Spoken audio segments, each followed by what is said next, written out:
Bismillahirrahmanirrahim. Alhamdulillah nahmaduhu wa nasta'inuhu wa nastaghfiruh wa na'udzu billahi min shururi anfusina wa min sayyiati a'malina. May yahdihillahu fala mudilla lahu wa may yudlil fala hadiya lahu. Asyhadu an la ilaha illallah wahdahu la syarika lahu wa asyhadu anna sayyidana Muhammadan abduhu wa rasuluh. Allahumma salli wa sallim wa barik ala sayyidina wa maulana Muhammad wa ala alihi wa sahbihi wa dhurriyyatihi wa man tabi'a hudah, amma ba'du. Yang kita hormati dan kita muliakan para habaib dan para alim ulama, para muhibbin, hadirin hadirat rahimakumullah. Alhamdulillah, puji syukur yang tak terhingga kehadirat Allah subhanahu wa ta'ala, yang mana selalu memberikan taufik hidayah dan inayah kepada kita sehingga kita malam ini dapat kembali berkumpul di majlis yang penuh berkah dan rahmatnya ini. Salawat dan salam kita haturkan keharibaan junjungan kita Rasulullah Nabi besar Muhammad sallallahu alaihi wasallam dan kepada seluruh keluarga, para sahabat, zurriyat dan pengikut beliau. Para muhibbin rahimakumullah, fawaidut taubati ay hadhihi fawaidut taubah. Bermula ini adalah faidah tobat kepada Allah. I'lam waffaqani Allahu wa iyyak anna taubata aslu kulli maqam wa miftahu kulli hal. Faman la taubata lahu la maqama lahu wa la hal. Ketahuilah, semoga Allah memberikan taufik kepadaku dan kepada engkau, bahwasanya tobat kepada Allah merupakan pokok dari segala makam dan kunci bagi tiap-tiap hal keadaan. Makam dan hal itu merupakan istilah yang digunakan oleh orang-orang suluk, oleh orang-orang yang menjalani jalan Allah subhanahu wa ta'ala. Nah, di situ ada sebutan makam, ada sebutan hal. Makam itu artinya boleh diartikan tahapan-tahapan, sedangkan hal itu adalah merupakan hasil daripada tahapan-tahapan itu.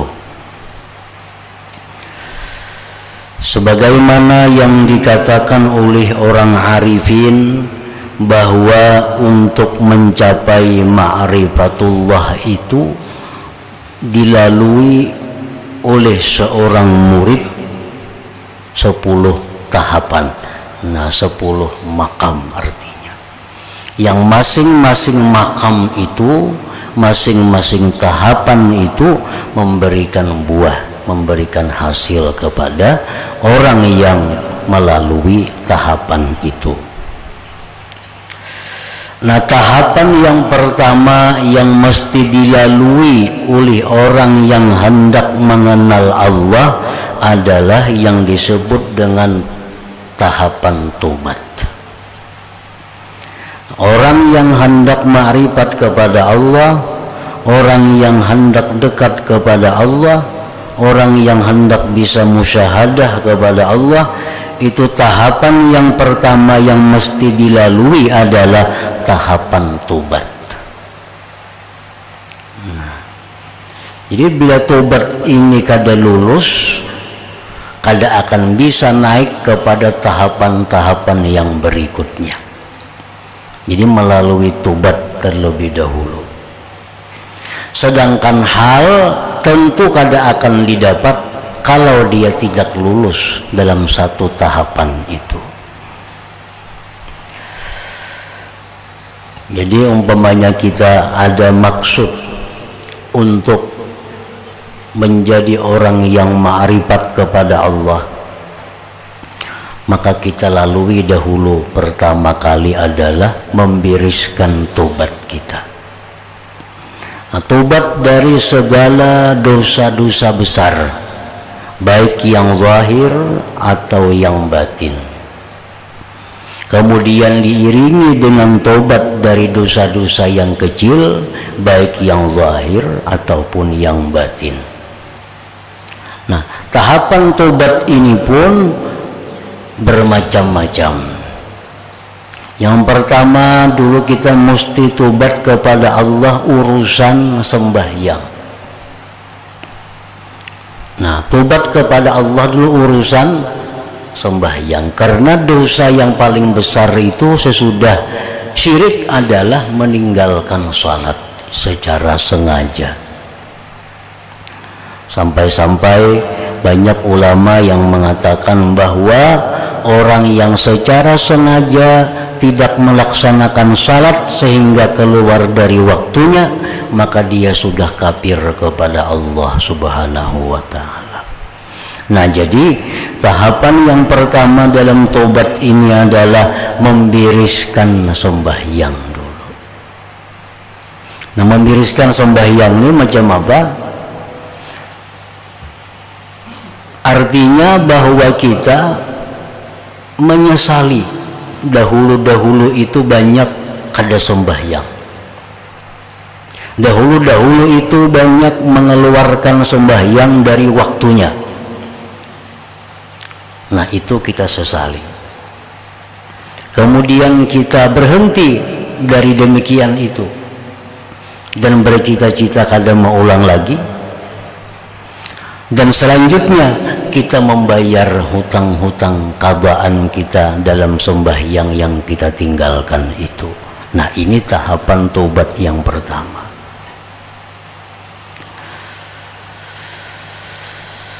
Nah, jadi seseorang tidak akan bisa naik kepada tahapan yang kedua, tahapan wara. Nah, sebelum dia biris tahapan tobat ini. Nah, tobat daripada dosa-dosa besar, baik yang zahir, baik yang batin. Dosa besar yang berkaitan dengan Allah, dosa besar yang berkaitan dengan Allah dan manusia. Nah, itu semuaan mesti kita sesali dan kita berhenti dan bercita-cita ingin memperbaiki diri di masa yang akan datang. Nah, tobat itu dulu. Bila kita kada kawa tobat ini, kada kawa naik ke kelas wara. Nah, wara itu kan artinya wara itu menjauhi perkara-perkara yang haram atau perkara-perkara yang mendekati haram. Nah, itu wara. Sedangkan sekarang kita masih banyak lagi yang haram-haram di tubuh kita. Usaha kita masih ada bercampur dengan riba, pekerjaan kita masih kadang-kadang suka menipu orang. Nah, bagaimana kita bisa naik ke tingkatan wara kalau belum membersihkan diri daripada dosa-dosa tersebut? Nah, jadi tobat itu aslu kulli maqam, pokok dari segala tahapan. Miftahu kulli hal, dan kunci tiap-tiap keadaan. Orang yang benar-benar tobat kepada Allah sehingga tobatnya diterima oleh Allah, dia akan dapat hal. Nah, dia akan diberikan Allah hal yang nama hal itu mahabbatullah, cinta kepada Allah. Jadi orang yang sudah bujur-bujur tobat kepada Allah itu secara langsung diberi Allah kecintaan kepada Allah. Kita kada akan bisa dapat kecintaan kepada Allah kalau kada tobat. Nah, tobat. Jadi tobat ini satu tahapan yang pertama, yang bila mana kita bisa membiriskannya, kita akan diberi hal diberi satu keadaan yang disebut dengan mahabbatullah, kecintaan kepada Allah Subhanahu wa ta'ala. Itu artinya wa miftahu kulli hal. Jadi tobat kita sudah beres. Kalau kita diberi Allah mahabbah, cinta kepada Allah, nah kita naik ke makam kedua, tahapan kedua, makam wara. Kan sudah bersih nih, sudah bersih diri, sudah bersih dari dosa, harta sudah bersih daripada harta haram, semuaan sudah bersih. Kita diberi kecintaan kepada Allah, naik kita ke tahapan kedua, tahapan wara, menjaga diri dari hal-hal yang haram. Ini sudah bersih. Lalu wara yang kedua, jaga diri daripada yang haram, jaga diri daripada yang mendekati haram. Nah itu disebut tahapan kedua, ngarannya wara. Kada akan bisa ke wara itu kalau kada tobat terlebih dahulu. Orang yang sudah mantap kedudukannya di makam wara ini akan diberi Allah hal, ngarannya hal itu asyauqu ilallah, rindu kepada Allah Subhanahu wa ta'ala. Nah orang yang bisa rindu kepada Allah, orang yang sudah mantap dalam waranya. Karena rindu kepada Allah itu satu buah yang didapat dari tahapan yang disebut dengan wara tadi. Jadi mesti berurutan. Kalau hendak memperbaiki diri, nah kita mesti berurutan apa yang perlu dilakukan. Kada bisa langsung sekaligus, kada mau. Bersihi dulu diri, habis dibersihi, diberi Allah kita kecintaan kepada Allah. Naik ke tahapan yang kedua, kita jaga diri yang sudah bersih daripada yang kotor-kotor. Nah, kita akan diberi Allah hal yang namanya asyauq ilallah, rindu kepada Allah. Nah, tahapan wara ini kita lulus, kita sudah bisa lanjut. Nah, naik ke makam ketiga, zuhud. Nah, zuhud ini lebih tinggi dari wara. Kalau wara itu sifatnya hanya menjaga dari yang haram, nah kalau zuhud ini menjaga daripada yang halal, yang menyibukkan daripada Allah Subhanahu wa ta'ala. Lebih tinggi lagi zuhud itu. Karena kalau wara, bila ada halal ambil haram, kada itu wara. Kalau zuhud, jangankan yang haram, halal pun kalau dianggap ini bisa melalaikan ibadahnya, kalau halal pun dianggap bisa melupakan dia kepada Allah, nah itu dibuangnya. Nah ini sudah tingkatan yang ketiga, makam zuhud ini. Nah jadi tobat dulu, hanya kena wara, hanya zuhud. Bila orang zuhud ini benar-benar sudah mantap dalam zuhudnya, apa yang diberi Allah hal keadaannya al khusyuk lillah, khusyuk bagi Allah. Nah khusyuk. Jadi khusyuk itu bukan hal yang gampang. Orang yang bisa khusyuk itu orang yang sudah melalui tahapan-tahapan. Orang yang tobatnya sudah bagus, dapat kecintaan kepada Allah. Naik wara-waranya sudah bagus, dapat rindu kepada Allah. Naik ketiga, zuhud, meninggalkan yang halal yang membuat dia sibuk dari Allah. Nah diberi Allah hal yang namanya khusyuk itu. Nah jadi artinya bahwa kalau orang tuh banyak berisi dosa, belum tobat lagi, kada akan dapat khusyuk.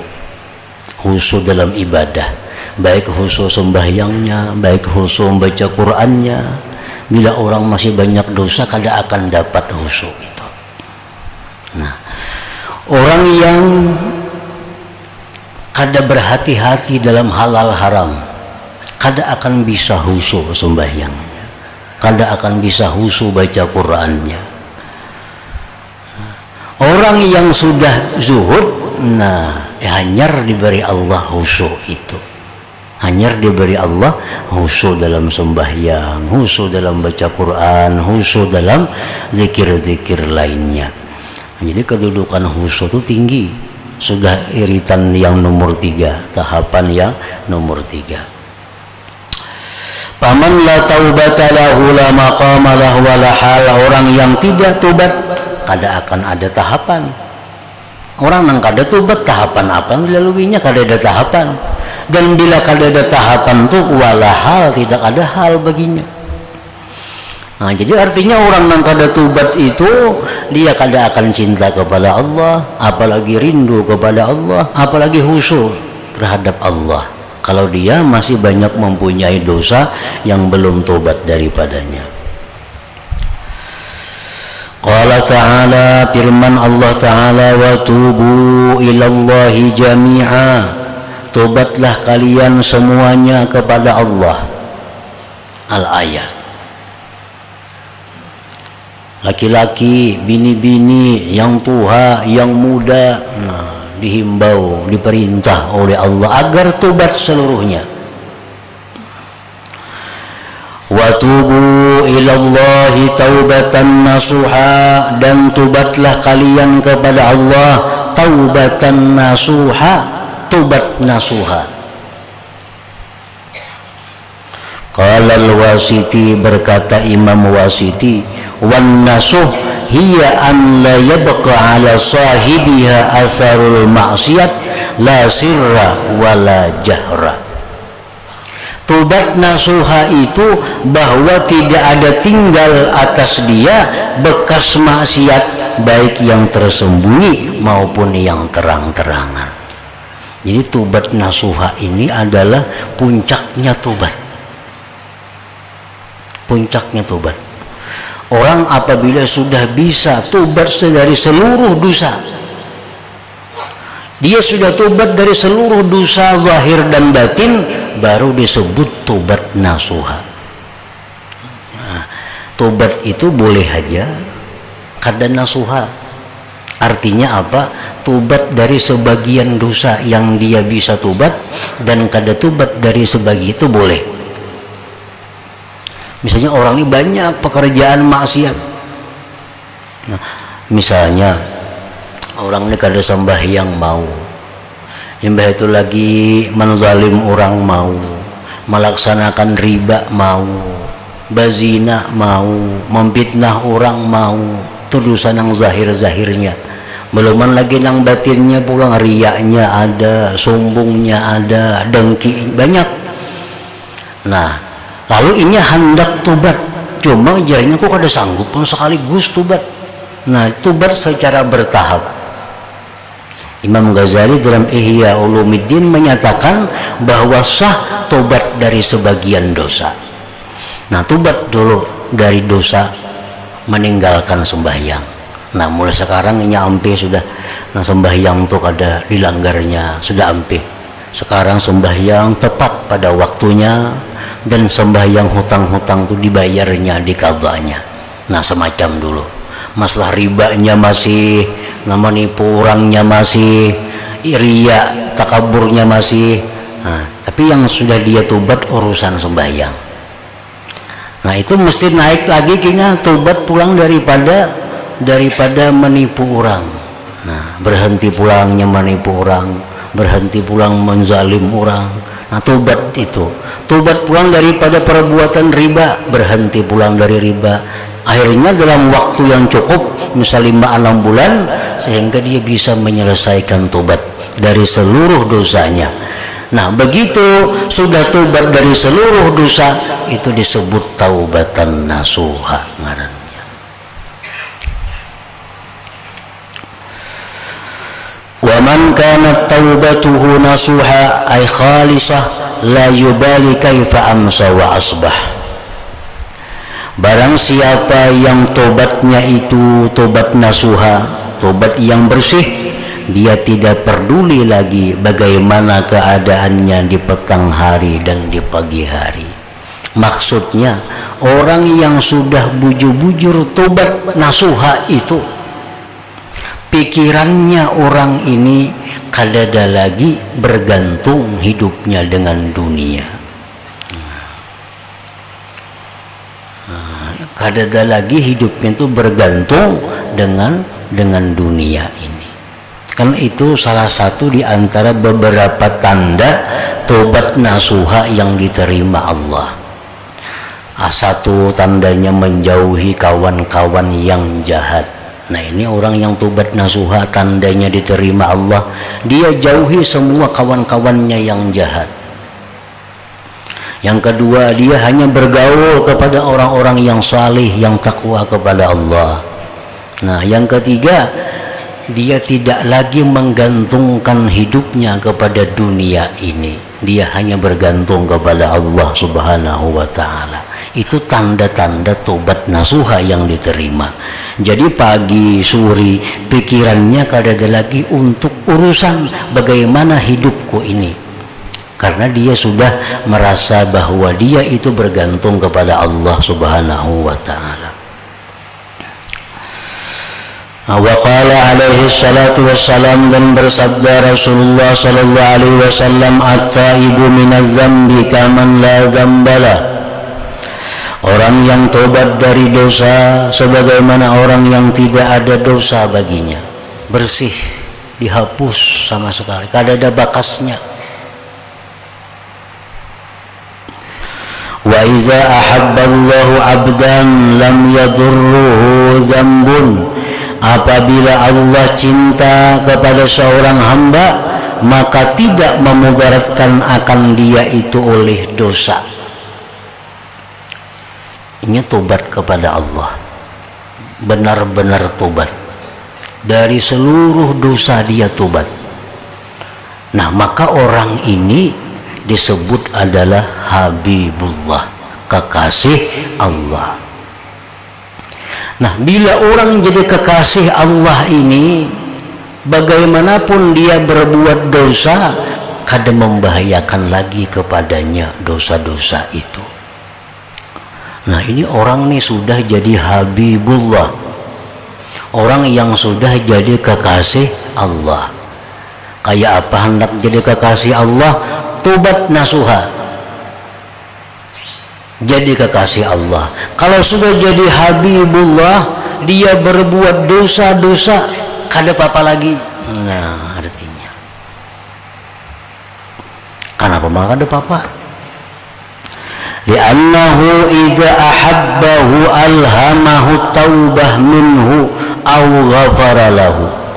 Karena apabila Allah itu cinta kepada seseorang, Allah beri dia ilham untuk tobat daripadanya. Kalau Allah tuh sudah cinta lawan seseorang, kalau orang ini berbuat dosa, Allah beri tobat kepadanya. Nah, dia berbuat dosa lagi, Allah beri lagi ilham untuk bertobat kepadanya. Sehingga bagaimanapun dosa yang dilakukan kekasih Allah ini selalu diberi ilham dengan tobat-tobat yang berikutnya. Jadi bila orang jadi kekasih Allah, dosa apa kan yang diperbuatnya kada apa-apa lagi. Nah, kenapa sebabnya? Karena orang kekasih Allah itu bila berbuat dosa, ini tobat pulang dari dosa itu, kada bakal lawas tobat. Berbuat dosa, tobat lagi. Dan setiap kali tobat, asalkan benar, pasti diterima oleh Allah Subhanahu wa ta'ala. Wa qala alaihi salatu wassalam, dan sabda Rasulullah sallallahu alaihi wasallam, ma min syai'in ahabbu ila Allah ta'ala min syabin ta'ib. Tidak ada dari sesuatu yang lebih disukai kepada Allah ta'ala daripada pemuda yang tobat. Kalau ada pemuda itu nah tobat, Allah paling suka. Kada mahadang puha. Ini tobat mahadang tuha. Allah itu paling suka kalau pemuda itu berbuat dosa langsung tobat kepada Allah. Dan yang disebut muda itu kan semalam ada dua pendapat ulama. Ada yang mengatakan mulai umur 17 sampai 51, ada yang mengatakan umur 16 sampai 32. Itu orang muda. Nah, orang yang muda ini amal ibadahnya lebih dinilai oleh Allah dari yang tua. Dan tobatnya pun lebih dihargai Allah daripada tobatnya orang tua. Karena masa muda itu masa yang serba mungkin untuk berbuat kejahatan. Masa muda waktu yang sangat mungkin untuk berbuat kemaksiatan. Nah, inya muda tobat kepada Allah. Makanya Allah sangat suka. Tidak ada sesuatu yang paling disukai Allah daripada orang muda yang tobat, yang kembali kepada Allah Subhanahu wa ta'ala. Fahiya awwalu manzilatin min manazilis salikin. Maka tobat itu merupakan awal kedudukan dari kedudukan orang yang menjalani jalan Allah Ta'ala. Orang yang hendak berjalan menuju Allah, menuju ma'rifatullah, pertama dulu dilalui tobat itu dulu. Jadi artinya mun kita masih banyak dosa, kita kada tobat, hubungan kita lawan Tuhan itu kada kawa semakin dekat, kada kawa. Mun kita ini masih berisi dosa, nah, masih dosa-dosa yang belum tobat lagi kepada Allah. Apapun ibadah yang kita lakukan kada akan bisa mendekatkan diri kita kepada Allah, karena terkandang, terhalang oleh dosa-dosa itu. Nah, jadi tobat itu awwalu manzilatin min manazilis salikin. Jadi bila kita hendak memperbaiki posisi kita di sisi Allah, hendak memperbaiki nilai martabat kita di sisi Allah, nah awalnya tobat dahulu. Nah, orang yang beriman kepada Allah mesti dia ingin agar tiap hari itu kedudukannya makin dekat dengan Allah. Nah, orang yang bujur-bujur beriman kepada Allah, dia pasti mengingini tiap hari itu makin dekat lawan Tuhan itu. Nah, dan makin dekat kepada Allah kada bisa kalau kada tobat terlebih dahulu. Wa awwalu maqamin min maqamatit talibin, dan tobat itu adalah merupakan awal tahapan dari tahapan-tahapan orang yang menuntut ma'rifat kepada Allah Subhanahu wa ta'ala. Nah, min Is'adir Rafiq diambil dari kitab Is'adir Rafiq. Nah, ingat situ, waqala Hujjatul Islam Al-Ghazali qaddasallahu ta'ala ruha.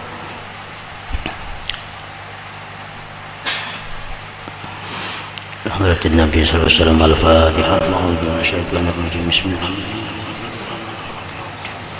إياك نعبد وإياك نستعين اهدنا الصراط المستقيم. أشهد أن لا إله إلا الله وحده لا شريك له وأشهد أن سيدنا محمدا عبده ورسوله. لا إله إلا الله نستغفر الله. لا إله إلا الله نستغفر الله. لا إله إلا الله نستغفر الله. لا إله إلا الله ونتوب إلى الله.